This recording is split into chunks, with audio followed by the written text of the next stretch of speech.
Good afternoon, and welcome to our annual Lunch with the CIOs panel discussion. We are delighted to be here and participating in CHEK 2021. My name is Mary Walsh, University of Kansas. I'm the CIO. First, let me take a minute to thank all the members of our CHEK 2021 committee. I think the conference is just going wonderfully, and I hope you all are enjoying it as much as I am. Our panel discussion today is going to focus on both our response to the pandemic of this past 14 months and next steps going forward, looking forward to how we're going to respond in the future. And we'd like to start today with introductions. So navigating the Zoom call, how about I'll call on each of the CIOs to introduce themselves and give a little bit of background. Can we start with you, Angela? Sure. Hi. Thank you, Mary. Yes, I agree. The CHEK conference is going well. Thank you, KU and the CHEK Planning Committee. I'm Angela Neria. I'm the CIO at Pittsburgh State University. I've been at Pitt State for 11 years as the CIO. Before that, I was a CIO for a large Missouri school district for 11 years. And before that, you don't even want to know, all IT stuff. Happy to be here. This is my 11th CHEK and I'm enjoying it greatly. Thanks. Thank you, Angela. Ken? Hi, everybody. My name is Ken Harmon. I'm the CIO at Wichita State. I have been with the university for almost a year now, so this is my first CHEK conference. Before that, I was with private enterprise for about 24, 25 years, so this is also my first time in higher education, so I'm very excited to be here today. Thank you, Ken. Corey? I'm Corey Pauldine. I'm the CIO here at Emporia State University. I think I'm going into my 7th year as CIO, and I have actually been at ESU in varying capacities since in August since 2001. Thank you. John? Hi, hello.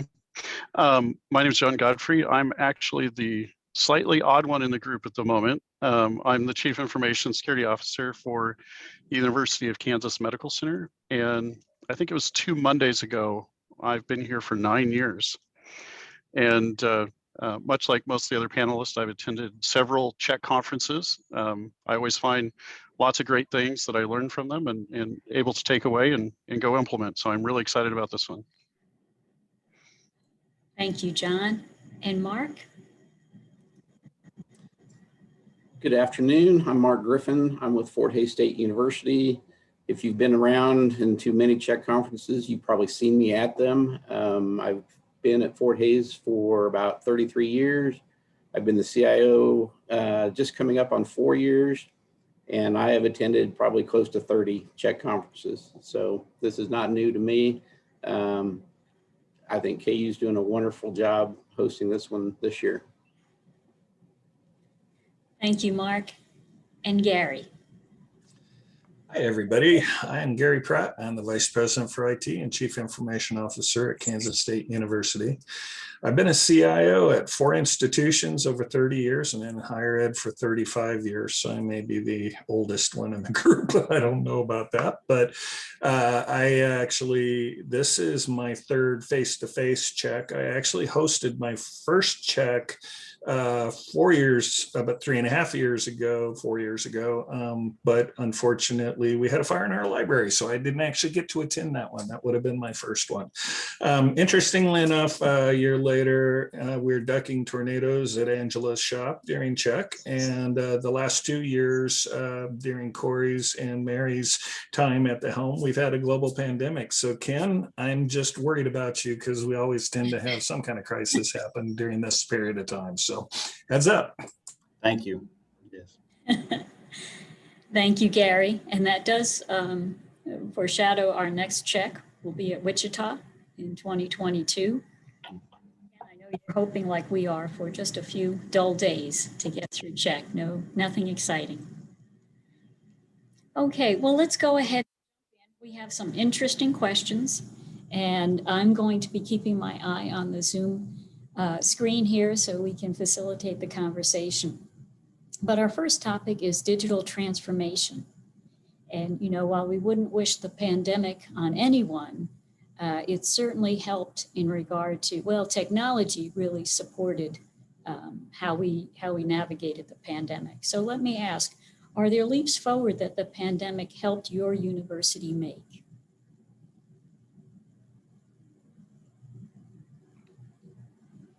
Angela? Sure. I definitely think so. I'm sure we probably all felt this, but there definitely was some silver lining. There's no doubt about it. I feel like we had the technology in place that we needed to survive the work and learn from home and the training. Our CTLT does an amazing job training. Our department does an amazing job training the support staff, but it was really the pandemic that kind of pushed everybody to use things to a higher level, right? We were using Zoom, we were using Teams. We weren't probably using all the features of Teams, but we are using them now. And I don't think we'll ever go back. I really don't. Another piece, we were using software too, a remote application software across campus.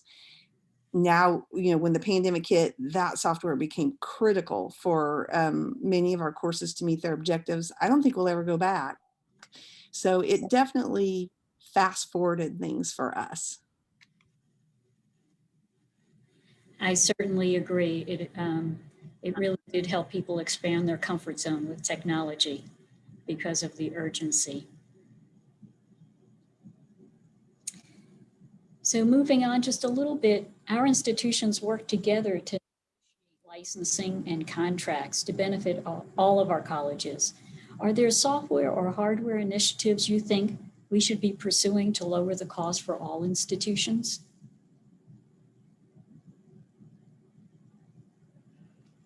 I think we've made great strides in collaboration over the last few years. Gary?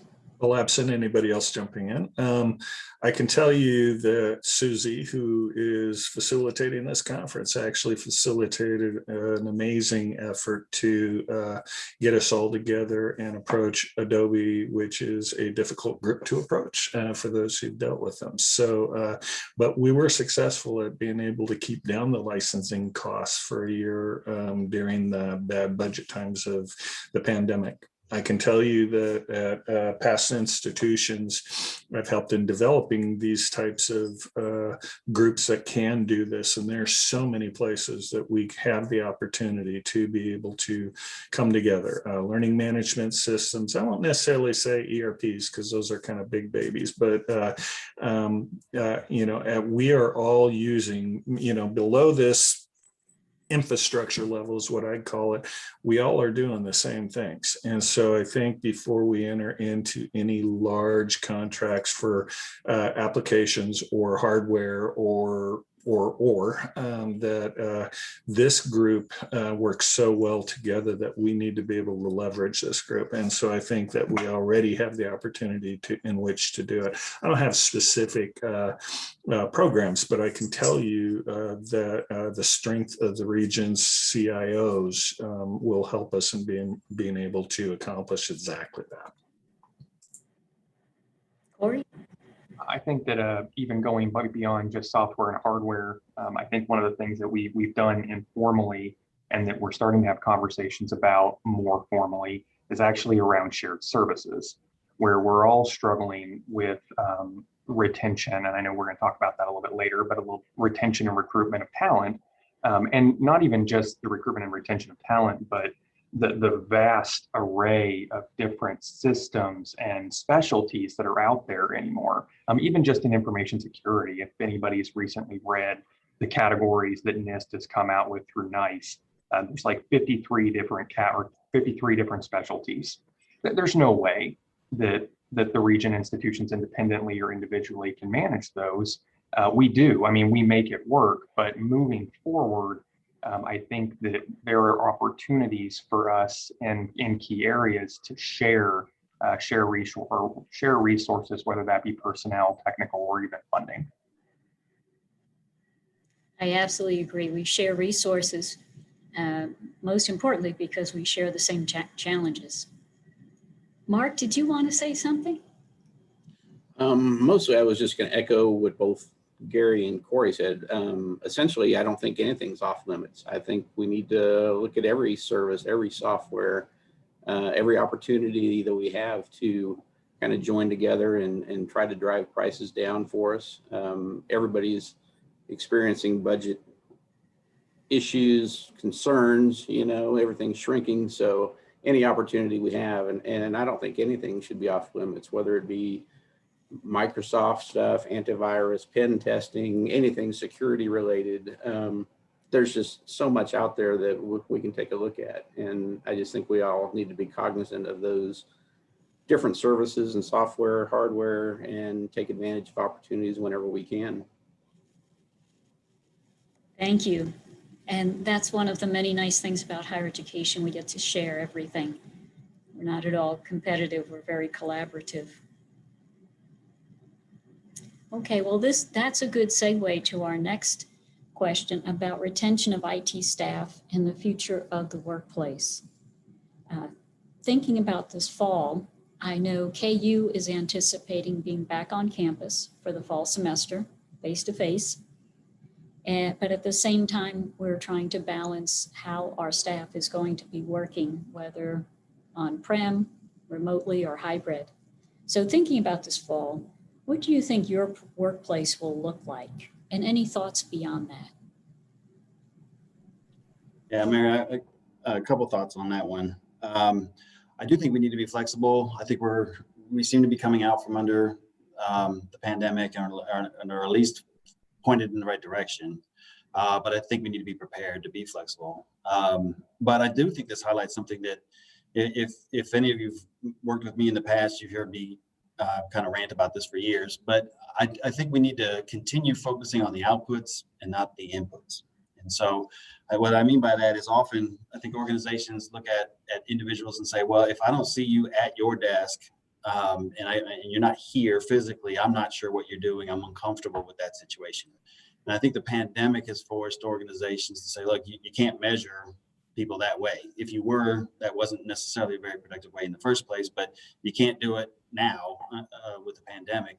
I think that's opened some eyes, and I think that's maybe driving people more toward understanding, okay, how do you measure team success? How do you measure team progress and the results of an organization? So regardless of where the pandemic takes us, and regardless of university policies about, are we back on campus? Are we supposed to look exactly the way we did before?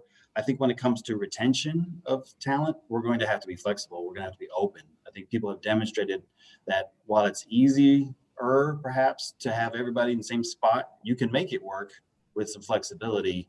And maybe we need to think about that in order to retain the right kind of talent that we need. So I think that flexibility is going to have to stay. Absolutely. Angela? Yeah, we are in the same kind of mindset that Ken has. And I'm sure many of you guys have felt this too. I mean, there's been a shortage of IT professionals for a long time, and the headhunters are out. And so I definitely think we have to be flexible and open-minded. We've had a telework policy for years at Pittsburgh State University. And to be honest, going into this, I was thinking, I do not know how this is going to work. Our department our culture is so collaborative, and we spend so much time together producing products, producing applications, integrations, projects in a room together. I really was very skeptical.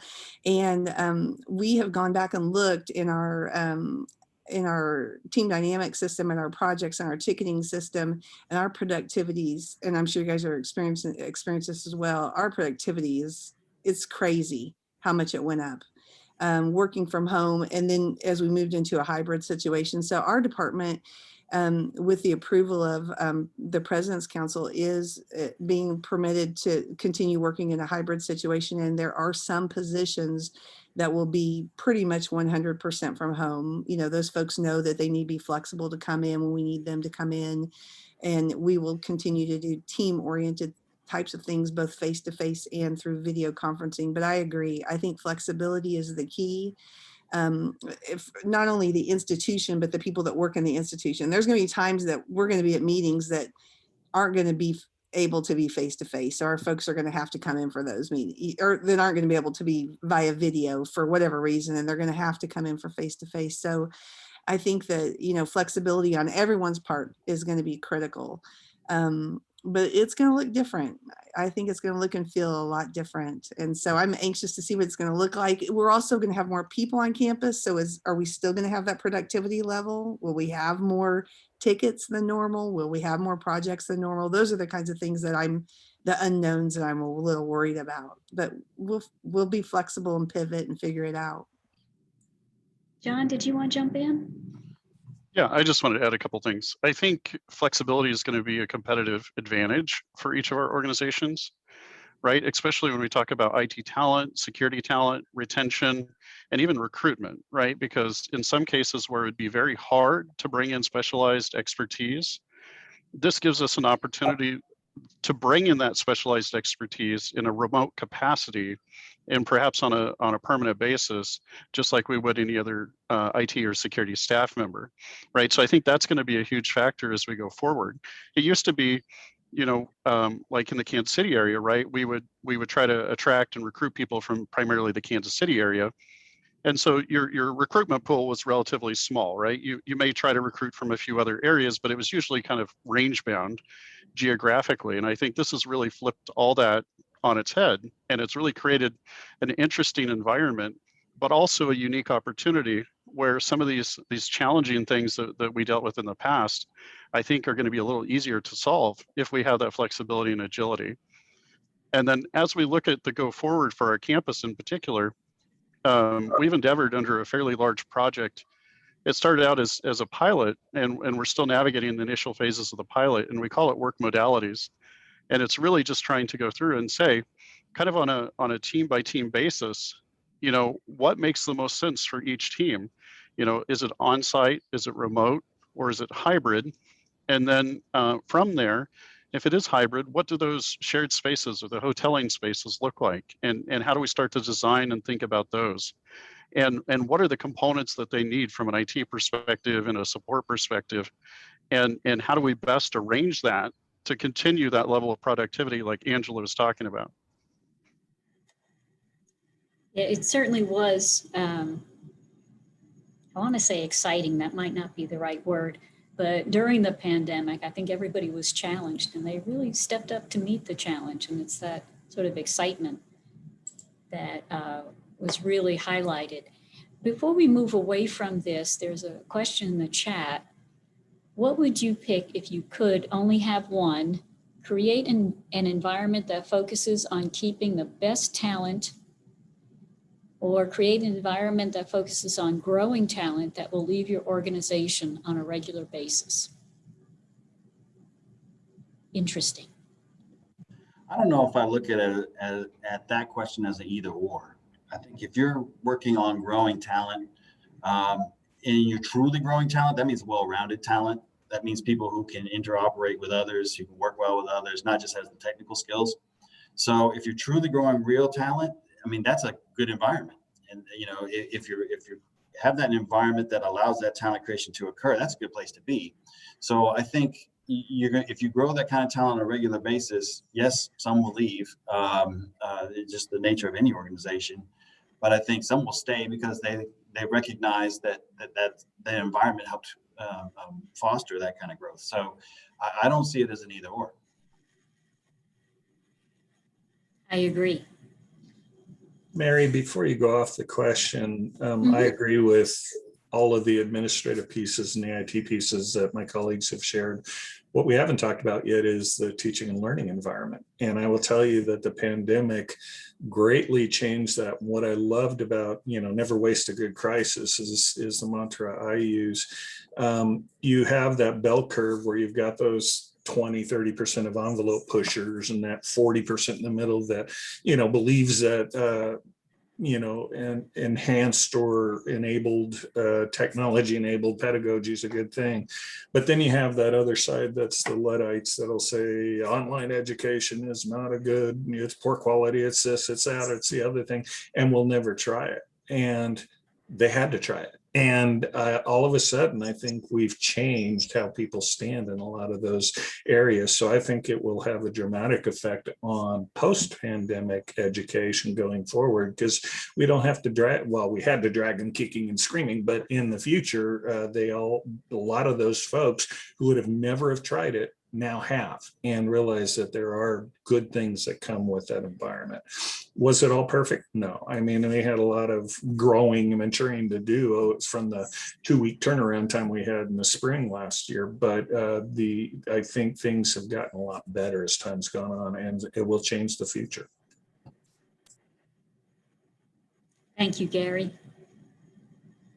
There's another question in our Q&A about cybersecurity, but I think it might be consumed in our next question. So I'm going to keep an eye on that. But any other thoughts about retention of IT staff? I would just say that I'm a little bit envious of everybody else on the talk today, because I know at Fort Hays that at least for now, we are not going to allow remote workers. And so that makes me nervous going forward. I mean, we've been pretty fortunate. Our turnover rate's really low, and our retention is excellent. And I think that's a tribute to what I hope is a good environment here. But naturally, there's still going to be that occasional person that leaves for a different opportunity, and there's a variety of reasons for that. But at this time, we are not looking to hire any remote workers, and that makes me nervous going forward, because I think the world has changed in the last year and a half, and so I am very envious of the rest of you, and I will be using your information as ammunition going forward to see if that helps me. We'll see what happens. Interesting. Okay, I'm going to go ahead and shift to our next question. I really like this question. What are the top 3 challenges our university and teams will need to solve in the immediate future? I'll jump out on this one because people have heard me in prior presentations in this session, in fact, but I think rural broadband is one of our biggest challenges, students, staff, faculty, and citizens, not just, when we all struggled when we did the switch to 100% online a year ago, a lot of our folks couldn't accommodate that, or had to drive to a parking lot somewhere to grab somebody's bandwidth. So I think that's a big one. I think security, which is going to be a later question, is a big one, because when you got people working in a remote environment, the control we had over security of the network in-house all of a sudden got extended to people's homes. And so there were some significant concerns and challenges, and still are, as we go out there. So those are my top 2. Corey? I very much agree. I'm going to take a kind of bounce off Gary. I would agree that institutionally we're all looking at how we can improve the accessibility and availability of higher education, of our education. And that could be technological, as Gary was talking about with rural broadband. That could also be very much socioeconomical. And I think that's something we're all going to be struggling with as a higher ed community in the coming years. I think, kind of to bounce off that, adapting our university models to changing demographics and the changing cohorts we all have, traditional and non-traditional, have flipped in a lot of ways. Doesn't mean we don't have on-campus presence, but it does mean we have growing online, and we have not just online, but we have modular carousel modelings, and it's just a much different environment for what many of our student populations are expecting, and they have different demands. And a lot of institutions, I don't know about yours, but many of the institutions I've spoken with,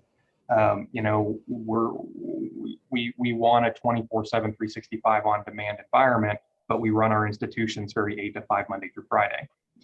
So that's not really a student-focused environment. So changing in that direction, and then honestly, shrinking student demographics overall. The population of high school graduates is getting smaller, and we're all kind of fighting. So I very much agree with Mary that we're collegial, and we try not to get super competitive, but we also are competitive. You know, we're going after the same students, and how we can be competitive but also partner, so that maybe we're not cannibalizing as much, and the students are still getting their education. So those are three of the things that come to mind, and IT underpins all of that, all of it. Yeah, I've kind of looked at these things as, I mean, the question said was about, challenges for university and teams. And I think those are related, but I kind of looked at them separately at the same time. And from a team's perspective, I think it's improving cybersecurity, transforming operations while doing it with a reduced budget. And that is really, really hard to do. So I think that's a major challenge for us as technology organizations, is how are we going to make that happen? And then when I think about challenges to the university, it's a lot about, I think, about what Corey was saying. And so how do we support those challenges? If the demographics are changing, if we have a lot more non-traditional students, if there are perceptions that universities cost too much and deliver not enough value, I mean, how do you combat that and demonstrate the value? So I think we have to be a part of helping to address those university challenges. So it will be a tough ride for sure. The challenge for me was not coming up with 3 challenges. It was limiting myself to 3. There's a lot for us to figure out. Absolutely. Angela? I was just everyone's kind of touched on the same thoughts that I have too. Definitely security, but I think in financial culture's going to change. I think we will have a new normal. I really do believe that. And that new normal is going to include using tools differently, teaching, working, learning differently. But what does that mean for the financial health of IT departments? Really revising our budget models. And I know we all have different models, but in some ways, but I would say in talking at our RITSI meetings, we have some real similarities. I'm very concerned about our budget models and what they look like and I know we're going to talk about rising prices of technology. We've got to figure that out. We really do. The way that our models work right now are not going to work in the future.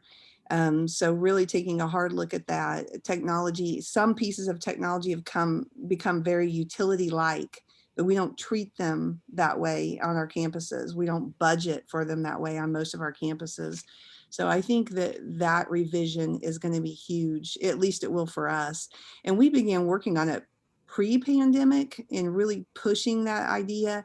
And I think that's maybe another silver lining of the pandemic, that it's a very visible that model needs to change. So that's something that our team is working on and thinking about. We don't have any answers yet, but we're getting there. So Angela, you had provided a white paper to us about technology for students. The pandemic, once we retreated from campus, that really created some barriers for our students to have technology. I know at KU, we started a technology lending program for our students, and it was more popular than I thought it was going to be. We have a lot of students who need some help.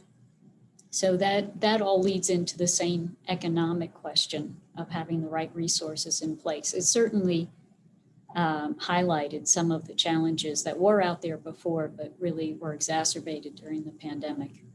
So this will be interesting. So one of the questions in the chat, and I'm going to put John a little bit on the spot, was security, cybersecurity, with working, learning, teaching remotely, and how that has certainly accelerated during the pandemic. Did you want to speak to that, John? Sure. So I agree. It's radically changing, right? So it used to be if you build it on site, you're good, right? We used to have these big built out networks and data centers and infrastructures. And that was kind of our castle that we would try to protect. The reality now, though, is if we look at it, and especially in light of the pandemic, but this trend will continue, a lot of what we're seeing is a shift to something as a service, right? So infrastructure as a service, software as a service, platform as a service, whatever the as a service buzzword of the day is. And that's going to create a really interesting environment, right? Because it's no longer stuff that sits in our house that we have the ability to protect in the same way. And then we also have the other dimension to that, which is all these devices in people's homes, most of which are likely not devices that we institutionally manage, right? And so it's really kind of two different problem sets that require treatment in two different ways. And those are also kind of newer problems, I think, for most of our organizations to try and walk through and figure out solutions for, right? So the way you treat one of them is going to be a little bit different than the way you treat the other one. And there's also a question too, like in light of supply chain attacks that we've seen, right? SolarWinds is a great example, I think.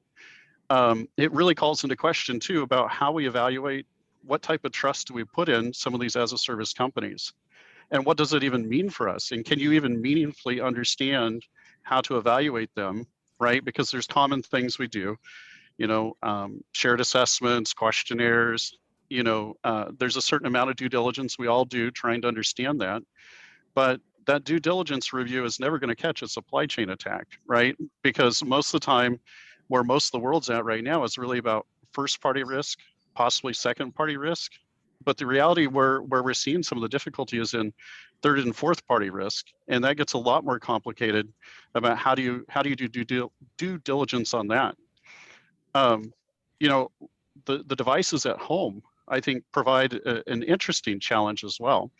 So where we used to be able to say, scan all the devices on campus for vulnerabilities, like what does that mean now for devices that are off campus, right? And that's just a simple example, but it's still an important thing, especially for institutionally managed devices, because often from a regulatory context, we still have to meaningfully meet those things and understand what's going on there. I think we're going to see a shift, or at least we're already seeing a shift of like desktop as a service or VDI. And, I think there's pluses and minuses with that as well. In some cases, it makes it easier from a security perspective, right? Because you connect to our environment again, right? We have a certain amount of control around that environment. And then we can keep the data in that environment too, which is really probably the most critical piece there generally. But it also allows you then to use it on a variety of devices, right? So sometimes you could then use a lower powered device, or maybe we don't then care as much about the underlying security of the device at home that you're using, right? Because the security model isn't dependent upon the underlying device anymore. And so I think there's going to be a variety of different ways we're going to have to look and kind of look at the options to these two primary buckets of challenges that I see. And I don't think there's going to be an easy answer, because the reality too is if we're still going to have people back on campus, we still can't abandon all the traditional mechanics of cybersecurity that we used to do as well, right? So it's not a deal where we can just lift and shift to what we used to do to this new model and say, great, we're operating under the new model.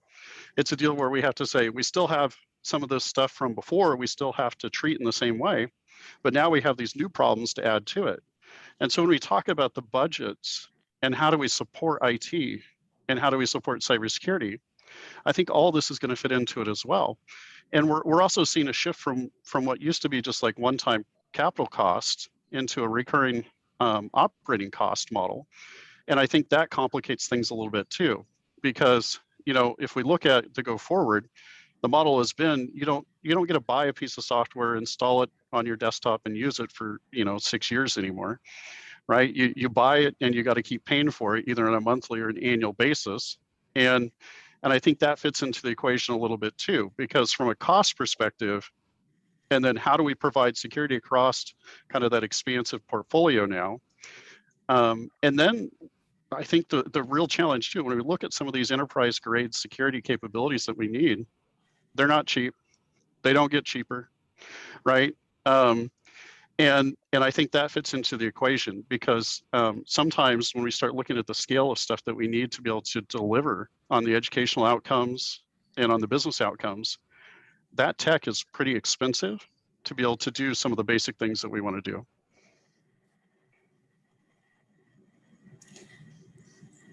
Mary, I'd just like to add in there that this is the opposite side of security, and it's how do you prepare for issues, and that is the alphabet soup of compliance that's coming down the line and has come down the line. CUI, DoD, CMMC, the HIPAA, the GDPR, you could just come up with your own list. But I will tell you, this is going to get worse, not better. And they usually come down the line as an unfunded mandate. And so the institution has to respond to them. CUI, controlled unclassified information, hit research about a year or so ago, and we've responded to that. It's now coming to the administrative side of the house, hitting financial aid first, but it'll soon grow to all student finance and HR data. And so that is a major challenge. It is for a good reason. It's to help us keep security in place and ensure that you've got the technical and administrative controls in place. But they also are coming down saying you need to do this. You need to be audited, be able to be audited on it. And oh, by the way, you're not getting money to implement it. So that's just another set of challenges to add to what John said. I think we're all feeling that stress of resources. And my sense is you all have already touched on our next few questions, which were, in your opinion, what is the biggest challenge that higher ed may face and how we can prepare? And then touching on balancing the challenges with our budget, which, as you said, is generally doesn't grow at the same pace as technology. But there is one question in the chat. Oops, I'm looking at the wrong spot. How do you see moving from capital expenditures for on-prem equipment and environments to an operational expenditure for cloud services and environment will affect IT staff sizes, focus, and offerings? So I don't know if anybody here is working on any of those topics right now. John? Oh, Angela, sorry. We have to a degree, and we've kind of come to the conclusion that it kind of depends on what size of staff you have in the first place. So, as we've moved more things to the cloud, we've never had one person that did just one job. And I imagine most of you are that way. So as we move things to the cloud, other jobs have grown that we could have never predicted or popped up. So we've changed position descriptions. We haven't lost people because we've moved things to the cloud. We've increased offerings for our clients by far. I mean, by far. And you guys have too. So yeah, we've had to shift our focus. We've had to change some position descriptions, but we've never really had any one person that wore one hat, that just worked in, managed X servers in the data center. They've always done lots of things. And then in the world of technology, new jobs keep arising, right? Like things aren't going away, new things are happening. So we have been able to keep staff by changing position descriptions and changing culture and really helping people understand. We said the word like 20 times today, how to be flexible. I know you've always been a sysadmin for this system. You're not going to be anymore. Let's learn these things. And people have rolled with it. I mean, they've rolled with it. And I think anyone that's in IT and has been in IT a long time, you guys know this, they're lifelong learners. You have to be. So people want to learn. They want to do new things. They want to dive into new things. So we've had great success with those changes, and we haven't lost people because of those things. So far, so good. And I don't think that will change for us.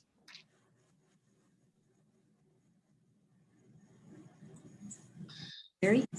I want to jump in here because we actually were forced into this move with the fire and our data center being under Niagara Falls. So we took on cloud first and cloud first doesn't mean cloud only. It means you have to convince me why we wouldn't do this. And so I will say staff sizes have only been affected by budget cuts in my case, and I think a lot of our cases around the room. The difference here is what the staff does, and I think I'm aligning with what Angela just said. What the staff does has changed significantly, but I have to be able to provide the training and the professional development to be there, and I have to hold those staff accountable to achieving that, because what they used to do isn't what they're going to do in the future. And with IT changing so quickly, it's funny because IT is seen as a change agent, but I also know that IT staff are some of the hardest to change. So it's a challenge moving forward.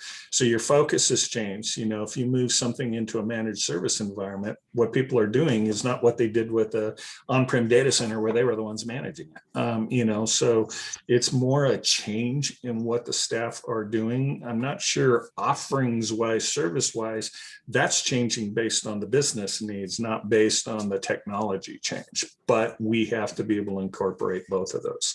The CapEx to OpEx is a major shift. And that, I think, is the challenge that we have seen over and over and over again. And what you've heard about the budget challenges, the inflexibility that the rest of my colleagues, I'm pointing because of where the family squares are, have shared, because IT has tended to exist in people's minds as a capital one-time expense, and I don't have to worry about it anymore as far as the budget people or the executives are concerned. OpEx means it's a subscription service, or it's an ongoing cost, a recurring cost, and it's a different way to look at it. They didn't realize that even in a CapEx environment, you needed to look at it as a recurring cost, but every 5 years or whatever.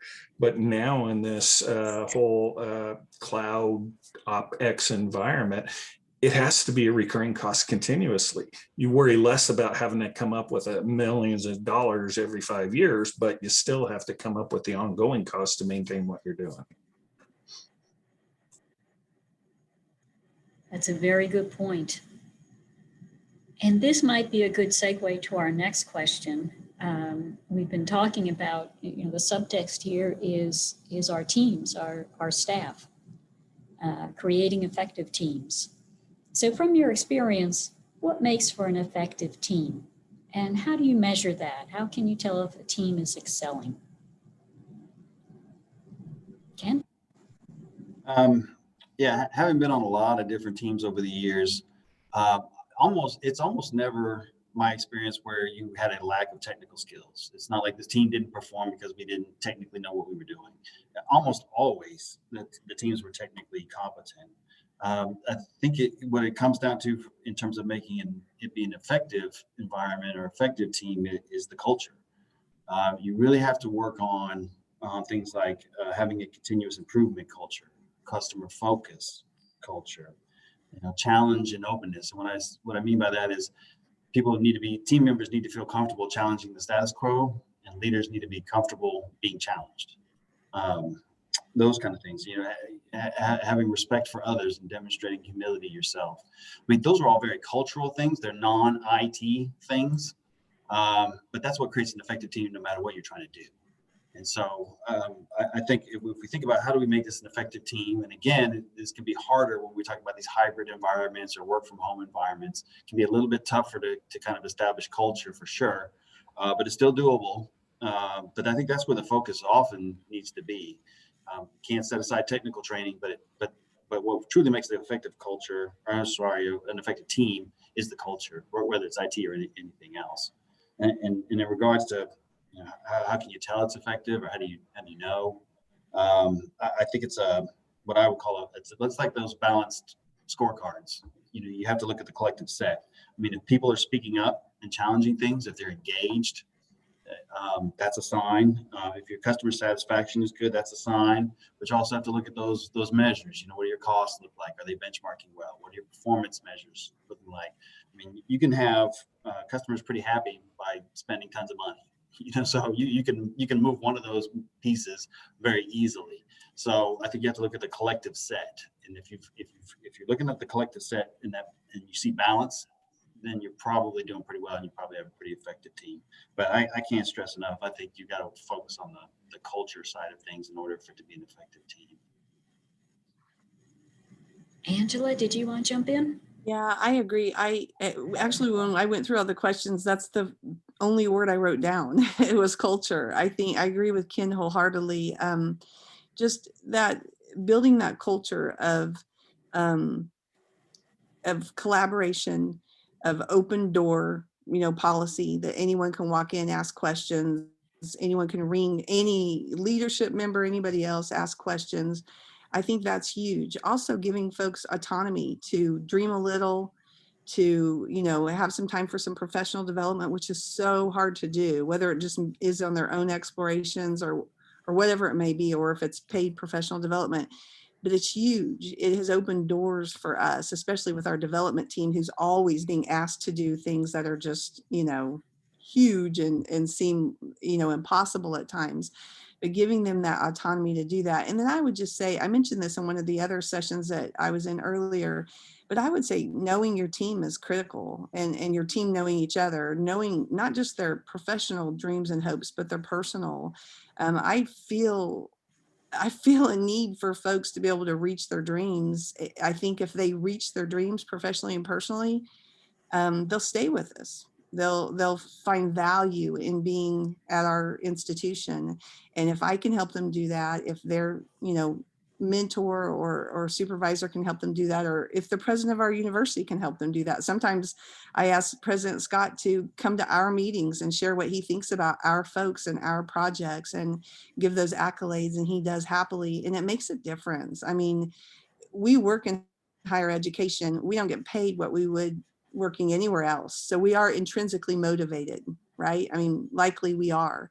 So those intrinsic pieces are huge, and I think they really help build the culture. So I agree wholeheartedly with Ken on this, and am very passionate about it.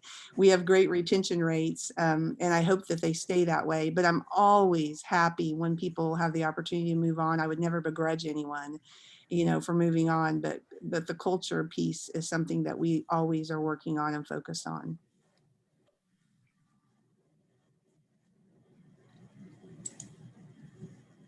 John, did you want to jump in?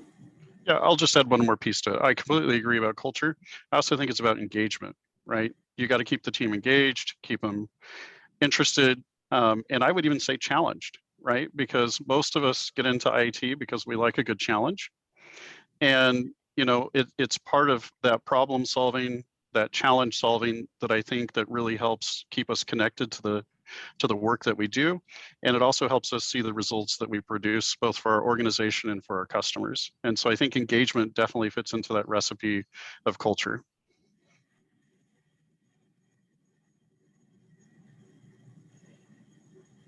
Well, thank you. That's very helpful. We have about 10 more minutes. And one of our last questions is about bright spots from the pandemic. Certainly it was a challenging year, but my experience is there's always some good that comes out of difficult situations. So what are some of the accomplishments you're most proud of from the pandemic? Mark? A couple things jump to my mind right away, and I know at least this first one most of you can relate to, and that's just the quick transition that we made to online course delivery. Now, we've had some experience doing that for the last 15 years. We've offered online classes for quite some time. And so we had some experience with this, but even with that, we have a large number of faculty that all they ever had taught was online or on campus courses. And so there was quite a bit of training that had to be done for them, and also with the students that had only taken on-campus courses. And so that quick transition, we made it within a couple weeks. And so I think we did really well with that. I think many of you also did really well with that. The other big one for us, as many of you know, we've been working on our Workday ERP implementation. And prior to the pandemic, we had Workday consultants on our campus every month for at least a week out of every month, and sometimes more often. And when the pandemic hit, all of that stopped. Workday has not had a person on our campus since that time. And yet we've progressed with our implementation. We went live with registration here about a month ago. And we're planning to go live with student financials in July. And the team that has worked on that has just done a fantastic job. I couldn't be more proud of them. So those are the two big things for us that really jump out to me. I'm sure there's other things and I'm probably missing something, and somebody will say something to me, well, why didn't you mention this? And I'm sorry if I left you out, but those were just the two biggest things that come to my mind. A lot to be proud of.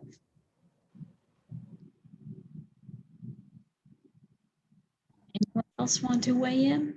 Yeah, I think it's interesting. The thing that you talk about, what are we proud of or impressed with? I'm pretty excited or was pretty excited to see it because it happened before I got here. So I started at Wichita State in July. And so the migration had already occurred because of the pandemic. And to me, what was impressive was two things. One, that it happened, but second, that it happened well. I mean, it wasn't just that, we made something happen and we're hearing a lot of complaints that, I can't do this for very long, or, hey, this is not good. I hope this is over soon because this is terrible. Yeah, I didn't hear any of that. What I heard was kind of quiet. It was, yep, we got it. We figured it, made a migration. That was tough. And it's smooth. So I was very impressed with the Wichita State team coming on board because, it was kind of there and set up and running and good. And so I think that's one thing. But the other thing is, the fact that the other institutions also did this very successfully, I don't think it diminishes from the work that any university did. It was hard no matter where you were. But I think it also speaks to the fact that the universities talk to each other and they share knowledge. They work together, they learn from each other. So I don't think it's an accident that each of our universities did pretty well. So to me, that was a pretty impressive thing to come in and see it kind of sort of after the fact. It was pretty well done. Gary? I'll just speak to, and this echoes something Angela said earlier about the effectiveness of the team in a remote environment.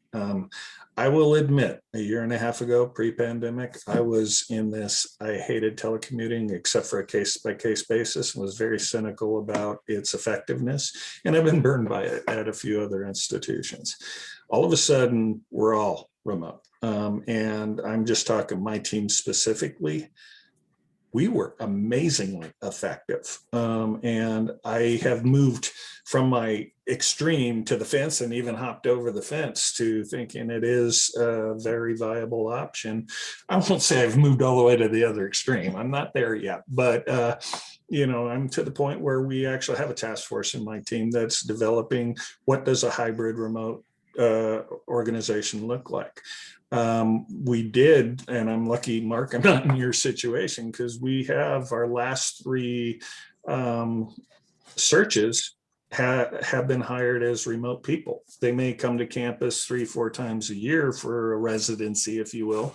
But I'm in this Manhattan. I think a lot of us are in this situation. I'm in Manhattan, which is a small community in a sea of rural. So attracting people to that environment, for me, it was great. I love moving to the smaller community. It's been a great quality of life change for me personally. And I think some people believe that. But in the 3.5 years I've been here, I've actually had a person on a competition for a position who said, oh, Manhattan, Kansas, never mind. So we have an island, if you will, and we have a captured audience. We're one of the biggest employers in our region or in our city, and so we got to really work hard to try and get those qualified candidates. But this pandemic has changed the nature of the business.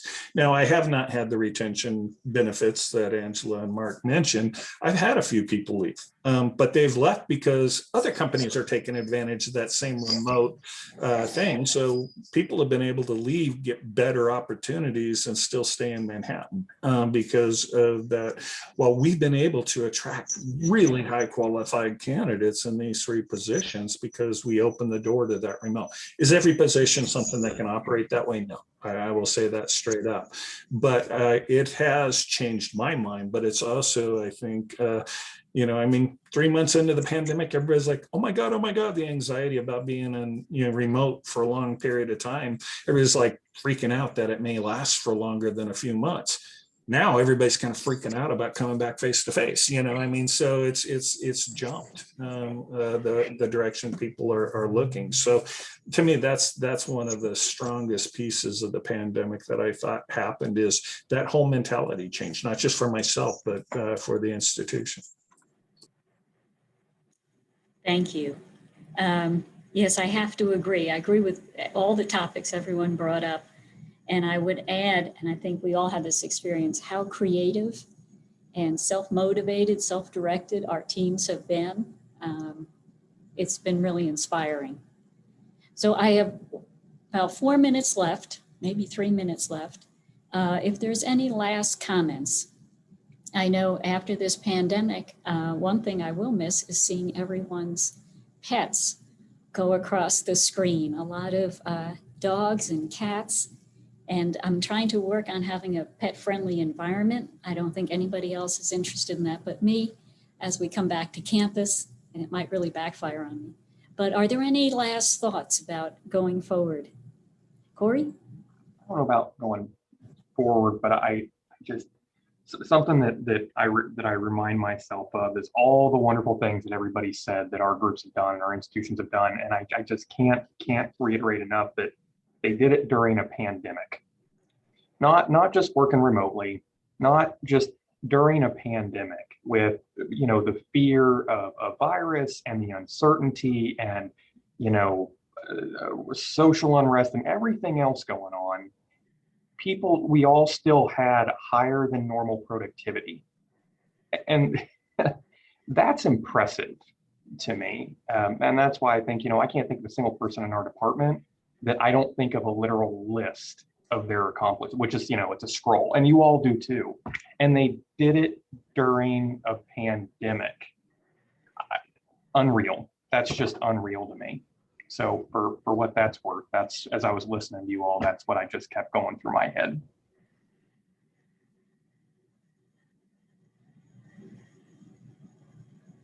Any other thoughts before we wrap up? Okay, well, coming to the top of the hour, I certainly want to thank everyone who has participated today. We appreciate you carving out time for this. And again, thank you to the CHEC 2021 committee for making this all possible. So I hope everybody enjoys the rest of the day, and then we'll start looking forward to CHEC 2022. Thank you so much.